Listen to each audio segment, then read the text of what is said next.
How's it going there, guys? ToupTek responded about the StellaVita information. So I made a video, of course, talking about this thing and then gave all that relevant information to ToupTek as feedback directly. Also, they've gotten back to me. So a few days on, and I'm going to record for you a small update video here. I did ask them ahead of time if it was okay to share this information with you, and they said that's fine. But I also asked if they'd prefer to remain anonymous, the person giving me the information who works at ToupTek. And they said, yes, if you could do that, please, that'd be great. So that's what we're doing. So it's just going to be me reading to you and reacting kind of on the fly, if you like. But let's just dive into it and get started. So, dear Luke, I hope this message finds you well. My name is Redacted, and I'm a technical support from ToupTek Astro. Thank you for sharing your feedback with us. We're sorry to hear that the current version of StellaVita didn't meet your expectations. To be completely transparent, we are still working on improvements, and that's one of the reasons why StellaVita has not yet been officially released outside of China. Some units have been sold in other countries without authorization, but we greatly appreciate your understanding and the feedback from you and others, which helps us improve StellaVita step by step. So that clears up one thing, I guess. The kind of units that I'd seen going for sale occasionally on like AliExpress, things like that, they're leaks. Effectively, they shouldn't have been sold like that. Can't really do anything about that, I suppose. So that's not really a ToupTek issue.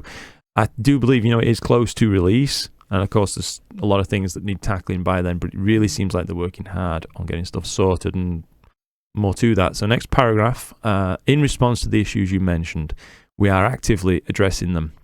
AM5 and AM5N compatibility. As usual, we will ensure full compatibility with these mounts. We support third-party mounts via the Indie platform, including AM5 and AM5N. During testing with K-Star's Indie version 2.12, we encountered similar issues, such as difficulty setting home and park positions. We will conduct further tests to pinpoint the cause. We previously resolved guiding issues with the AM5, and we are confident that this will be addressed as well. So again, really good to know that they're completely aware of the issues that are reported, and they've experienced the same thing too, so it's also a good sanity check. That I've not just made some silly error that I was unaware of kind of thing. It's not just a me issue, it's a known problem that they're working on. Excellent, really glad to hear it. Player 1 issues. We are aware of the issues some users have experienced with Player 1, and we've already reached out to Player 1 for assistance in supporting their devices with the native SDK, that's a software development kit. I think users could enjoy Player 1 devices with StellaVita soon. So again, they're aware, they're actively working on solving it. Fantastic. Really good to know, and hopefully it won't be long, do you know what I mean, before we can actually try out Player 1 cameras and stuff like I'd planned on this thing. Looking forward to that. Next paragraph, external Wi-Fi card. For a more stable connection, we recommend using a 5G Wi-Fi network. The 2.4 GHz Wi-Fi is less suitable for daily use. However, we understand that in some countries, such as Japan, 5G networks are not legally allowed for outdoor use. In such cases, we suggest using the 2.4 GHz network with the internal Wi-Fi card. Users can check and switch between 5G and 2.4G networks in the app. So that's something, admittedly, I didn't bother trying. I set off initially with the 2.4 gigahertz and thought, okay, if this is weak, then 5 gigahertz is going to be even worse in my scenario, as typically the longer wavelength of 2.4 gigahertz internet penetrates better in situations that require it, such as going through, walls like my observatory wall and things like that, whereas 5G will flake out a little bit faster. But it's something I didn't actually check manually, and there is more as well. They did send 2 separate emails, a little bit of time in between them. I'll talk to you about that when we get to it. But again, yeah, it's something that they're noting. Rotator support. We are considering support for new devices such as rotators in our upcoming development plans. Great, that's all we needed to know. So as long as it's like on their radar and it's something they're working on, good stuff. By the way, to build an open ecosystem is not easy, but we really want our customers to be able to choose the devices they love without limitation. Can't say fairer than that. That's what we're looking for, you know what I mean, from a device such as the StellaVita. If it's going to compete with other devices that have totally open support, like a PC, etc., and it really needs that. So it's good that it's very much part of their design plan. Finally, we are willing to support devices from other brands. Meanwhile, device compatibility issues, rather, are inevitable. Yeah, understood. That's the reason we really appreciate your honest feedback. We truly hope you will consider giving StellaVita another try in the near future. We believe that with continued communication and your valuable input, we can make further improvements to meet your expectations. If you have further questions, feedback, or concerns, please feel free to talk to us. Best regards. Excellent. That would have been enough. Do you know what I mean? I was really, really happy with that, but they got back actually with more information. So, yeah, of all the things I expected come back, kind of that was better than what I was expecting by a long way. It shows that they're aware completely of what's going on. They appreciate the feedback and they're working on solving all the issues right away. So great to hear. Now, more on the Wi-Fi and stuff coming up in this second email that they sent to me after the fact. So this is totally up-to-date information now. So the other was just a couple days old. This is like yesterday. So, hi Luke, how are you doing? Thank you for your reply. It is okay to share your feedback, my feedback to your audience. I'd appreciate if keeping me personally anonymous, as we talked about. Now I want to share with you the latest information from our research and development center. The AM5 home position problem will be solved the next upgrade. We don't have an AM5N in our hands right now, but the AM5N issue will be handled soon too. Don't worry.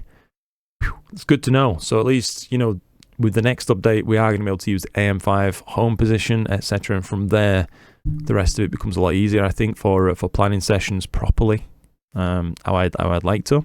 So awesome. Really good to know they've effectively fixed that at this point.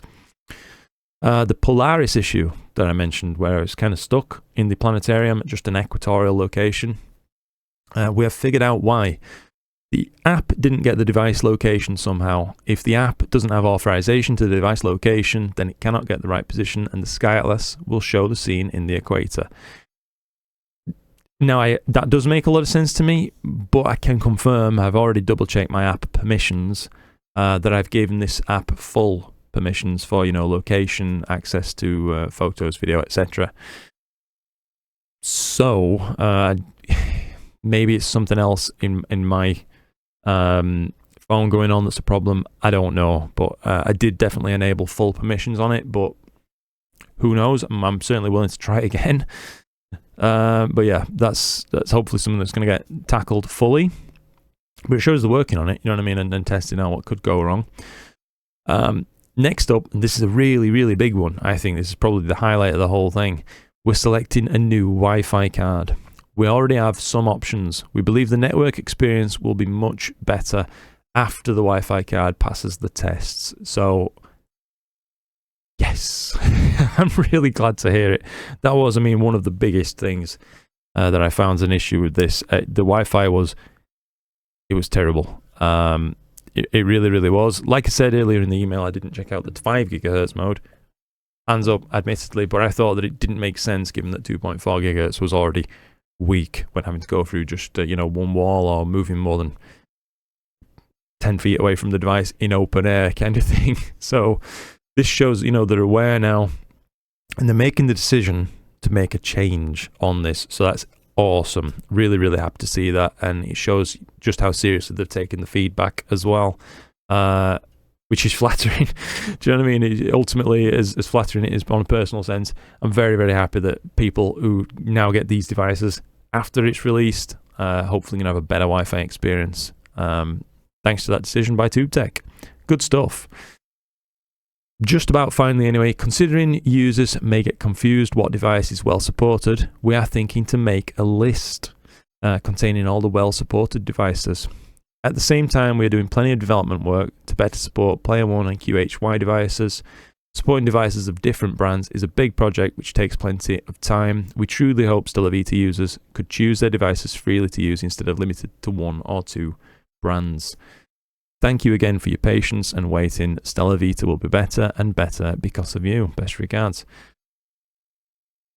10 out of 10. I'm really, really pleased with their reply. The maturity of the reply. It wasn't like finger pointy trying to make it sound like it's just you know, I'm terrible and I don't know what I'm doing or anything like that. They've taken responsibility on board, and they're acting in exactly the right way, I think. So overall, ToupTek, if you see this one, well done. I'm really impressed, and I am absolutely, you know, going to try this device out again in the future, see what it's like after the updates. We'll know, of course, that my device is going to be a little bit behind in terms of Wi-Fi if they're changing the hardware. Well, that's fine. At least that's information we have now. You know, we know what's going on, and future devices should be stronger in that regard. But it seems like, you know, they're working on things rapidly, and soon enough, I'll probably be able to try this thing out and get a proper imaging session underway. Yeah. Bravo. Well done. Hopefully you guys have enjoyed seeing this. I know that a few people in the previous video did wonder if I had, you know, fully updated the app and things like that, and I'd already been through and confirmed that, yes, it was completely fully up to date, so that wasn't the cause of my issues. And again, this has been a bit of a sanity check too, that, you know, okay, it's not just me, they're aware of these problems, and they're aware of the ones that I've made them aware of too. So yeah, wonderful stuff. Top marks. Really, really happy. Looking forward to trying the device again after an update now, of course. But I feel a lot more settled now in the knowledge that they're working hard on this and they're taking it seriously.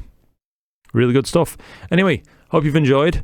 Bit of a long update, but of course there's a lot to go through on this, and I felt like I should give you my on-the-fly reactions to it. So yeah, thanks very much for watching. Thank you for your support. Future videos coming out soon, hopefully not just having to listen to me read out a series of emails, but yeah, hopefully you've enjoyed it all the same. Cheers for watching, and clear skies.